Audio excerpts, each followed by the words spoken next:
Strategy के बारे में बात करेंगे। तो लास्ट टाइम मैंने वीडियो अपलोड किया, उसमें वॉइस नहीं था, इसलिए सॉरी फॉर डैट। इस वीडियो में पूरी कोशिश करूँगा कंप्लीट अच्छे से रिकॉर्ड हो और हम कुछ बात कर सकें प्रीलिम्स स्पेसिफिकली। स्टार्ट करने से पहले एक छोटी सी रिक्वेस्ट करूँगा, please do like share and subscribe the aspirant invincible YouTube channel and do join the telegram channel for PSI or optional, and this is our overall channel for study material and other things. So let's begin. Start करते हैं। सबसे पहले हमें pattern की बात करें तो मैं मान के चलता हूँ ये ओवरऑल फ्रेशर्स जो एस्पिरेंट्स हैं उनके लिए भी ये वीडियो काम की हो, और बाकी जो वेटरन है उनके लिए तो है ही है। तो सबसे पहले मैं पैटर्न की बात करनी है। प्रीलिम्स पैटर्न क्या है? यूपीएससी प्रीलिम्स पैटर्न की बात करें तो देयर आर टू पेपर 1 और पेपर 2। पेपर 1 को जीएस पेपर बोलते हैं, जहाँ पर आपको 100 एमसीक्यू मिलते हैं। 100 एमसीक्यू आपको सॉल्व करने पड़ते हैं और यहाँ कट ऑफ डिसाइड होती है। इन पेपर से कट ऑफ डिसाइड होगी। सेकंड पेपर जो है उसको सीसेट पेपर बोलते हैं और यहाँ पर 80 क्वेश्चंस आपको मिलते हैं। But this is only qualifying nature. Qualify मतलब क्या? You have to just secure 33% of the marks, approx 67 marks यहाँ पे बनाने पड़ेंगे और फिर आपको यहाँ से कट ऑफ जाएगा, यहाँ से क्वालिफाई करना है। मतलब यहाँ पे आपको टॉप करने की ज़रूरत नहीं है, बट यहाँ पे आपको कट ऑफ क्लियर करना बहुत ज़्यादा ज़रूरी है। कंपटीशन आपको पेपर 1 में दिखेगा, बट इसको इग्नोर नहीं कर सकते। इट इज़ कबाब में हड्डी। इतना समझ में आ गया। अब पेपर 1 स्पेसिफिक बात करें जनरल स्टडीज़ की, तो सिलेबस जो भी है जनरल स्टडीज़ पेपर 1 का, जैसे कि इकॉनमी, पहला सब्जेक्ट हम इकॉनमी को मानूँ बहुत इंपॉर्टेंट है। तो इकॉनमी के अप्रॉक्स 15 ±5 क्वेश्चंस आपको हर साल देखने को मिलेंगे प्रीलिम्स में, सेम एनवायरनमेंट के साथ में एज वेल एज पॉलिटी के साथ में। इसलिए मैं इकॉनमी, एनवायरनमेंट और पॉलिटी, ये 3 का पैकेज जो मैं अपने आप के लिए, मेरे लिए फाउंडेशन सब्जेक्ट है।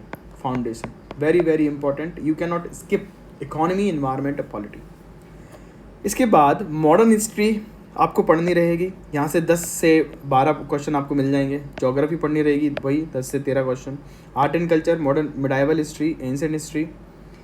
इसके बाद में हमें करंट अफेयर पढ़ना रहता है, साइंस एंड टेक्नोलॉजी पढ़नी रहती है। लगभग 10-10 क्वेश्चन यहाँ से आएंगे। कट ऑफ की बात करें तो हमें कितना टारगेट होना चाहिए और हमारे मार्क्स कितने आने चाहिए।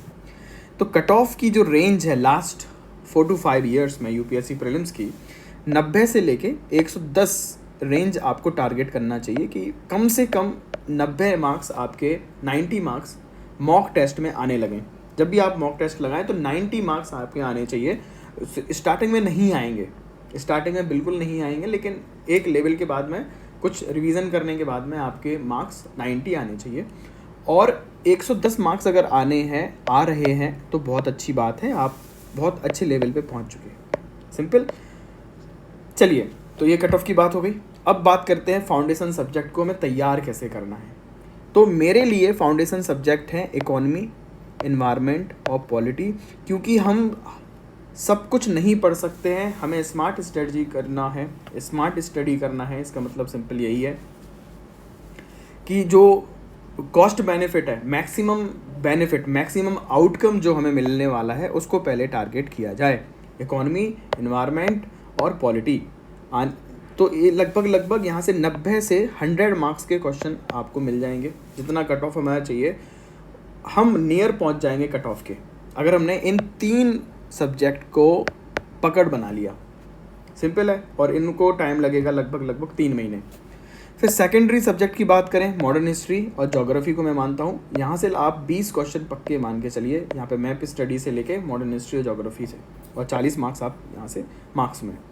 बचा क्या हमारा? करंट अफेयर बच गया, साइंस एंड टेक्नोलॉजी बच गया, art and culture, ancient medieval history बच गई है, जो लगभग 60 नंबर की इन सबको मिला के आता है। सॉरी। अब स्मार्ट स्ट्रेटजी का मतलब होता क्या है? स्मार्ट स्ट्रेटजी कुछ अलग नहीं है, करना हार्डवर्क है, but in a direction, in a fixed plan manner, और कुछ स्टैटिस्टिक एनालिटिक्स को देख के एक सिलेक्टिव स्टडी प्लान हमें बनाना है। फॉर एग्जांपल, हम फाउंडेशन सब्जेक्ट पूरे करेंगे। फाउंडेशन में हमारा क्या आएगा? Economy, polity, environment. फिर हम मॉडर्न हिस्ट्री को टारगेट करेंगे क्योंकि ईजी है और करंट अफेयर को हमें पढ़ना ही है। तो यहाँ से लगभग आपके 65 क्वेश्चंस बन जाते हैं जो कि आपका टारगेट है। तो लगभग आप 130 मार्क्स को टच करते हो, आप कट ऑफ से बहुत ऊपर हो गए हो। अगर आपने इतना कंप्लीट कर लिया है, आपने फाउंडेशन सही कर लिया, मतलब इकोनॉमी पढ़ ली, इन्वायरमेंट पढ़ लिया, पॉलिटी पढ़ लिया, मॉडर्न हिस्ट्री पढ़ लिया, बेसिक सब्जेक्ट हमारे, देन करंट अफेयर्स, यहाँ पे 100% हमें पकड़ बना के जाना है।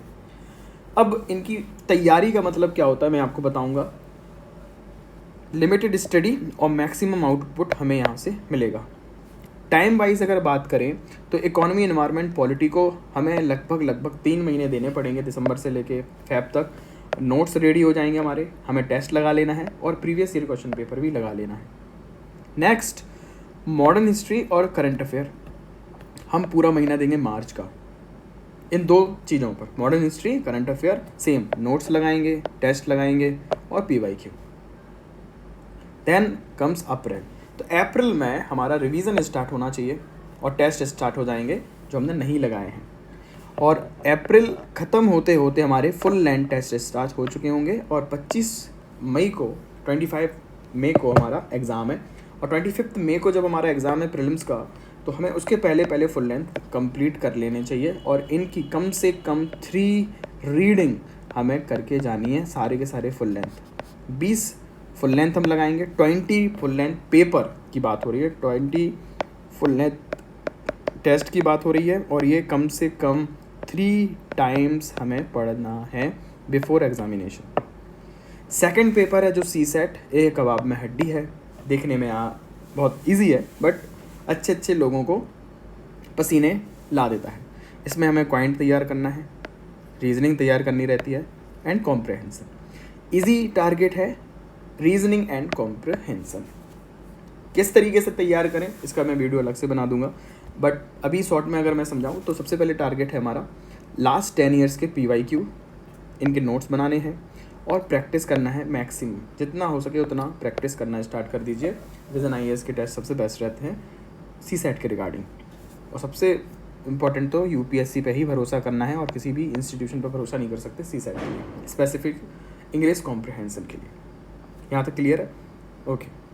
देन रिसोर्सेज की बात करें तो यहाँ पर मैं क्लियर कट आपको रिसोर्स बताने जा रहा हूँ जो मेरे ओपिनियन में, मेरी बेस्ट ऑफ नॉलेज में मुझे सही लगते हैं कि हमें कोचिंग मटेरियल को टारगेट करना चाहिए, ना कि किसी स्पेसिफिक स्टैंडर्ड बुक्स को। क्योंकि आप लक्ष्मीकांत पढ़ोगे 800 पेज वहाँ पर हैं, रमेश सिंह पढ़ोगे 800 पेज वहाँ पे हैं, फिर आप कोई और बुक उठा लीजिए ऐसे 200 पेज, 300 पेज, 400 पेज, बहुत सारे हैं और कुछ ना कुछ उसमें रह जाता है। इसलिए अगर आप NCERT पढ़ना चाहते हैं तो दृष्टि IAS की आप NCERT उठा लें, सिनॉप्सिस है NCERT के, और या फिर कोर्स ले लें जो भी आपको ठीक लगे। आप सेल्फ स्टडी करें ज़्यादा बेस्ट है, दृष्टि IAS, NCERT। और सब्जेक्ट और एडवांस लेवल आपको स्टडी मटेरियल चाहिए तो मैं डायरेक्ट कहूँगा आपको विजन IAS के परचेस करने चाहिए। मैं कोई भी यहाँ पर डाउट नहीं रहने देना चाह रहा आपके माइंड में कि कहाँ से किस कोचिंग के लेना है। विजन IAS के एडवांस सब्जेक्ट और टेस्ट लेना है। NCERT अगर आपको चाहिए तो ये जाके दृष्टि से ले लो, दृष्टि पब्लिकेशन की बुक ले लो या फिर उनका कोर्स ले लो, जो भी ठीक लगे। हार्ड कॉपी मटेरियल होना चाहिए या फिर सॉफ्ट में होना चाहिए NCERT के लिए, सिंपल। तो यहाँ तक हमारी वीडियो कंप्लीट होती है। Thank you so much listen करने के लिए। और भी कोई डाउट है कमेंट में बिल्कुल आप बताएं, हम साथ में पढ़ाई करेंगे, स्टार्ट करेंगे। और कुछ सरप्राइज़ भी मैं लाना चाह रहा आपके लिए, कुछ अच्छा करने जाएंगे हम आने वाले मंथ में। तब तक के लिए thank you so much. Please do like, share and subscribe the aspirant invisible to show your support for my effort. Thank you so much. Take care, love you all.